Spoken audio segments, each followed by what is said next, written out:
भागे हा अरे काय चहा करती पाहुण्याला हलकटवाणी काहीतरी जेवणच कर. जेवण हा जेवण करायचं का त्यांना हा. बरोबर आहे मी करते जेवण. पाहुणे हो हा अरे काय चहा पिता कशाला. बरोबर आहे. लाडू खाता का लाडू. खाऊ खाऊ खाऊ. अरे भागे हा खाऊ म्हणते. लाडू हा बरोबर भागे हा लाडूला जास्त वेळ होईल. मग पुरणपोळ्या जेवण कर. म्हणजे पुरणपोळ्या करायच्या हा, हा, का हा. बरोबर. पाहुणे हो लाडूला जास्त वेळ होईल पुरणपोळ्या खाता का. खाऊ तवा जाऊ आणि तुम्हाला बी खाऊ. म्हणला का खाऊ पुरणपोळ्या खा. भागे हा अरे ते खाऊच म्हणते. खायचंच म्हणते का आता मी काय आयडिया करतो. काय पाहुणे हो का पुरणपोळ्याला जास्त टाइम होईल आपल्याला जेजुरीला जायला उशीर होईल. बरोबर आहे.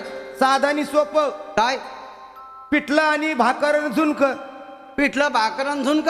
हा अरे पिठलं आणि झुणक एकच झालंय. हा पिठलं आणि झुणक हा, हा. आणि बाजरीची भाकर बरोबर आहे. म्हणजे काय होईल झटपट जेवण होईल आणि आपण झटपट जेजुरीला जाऊ. जाऊ.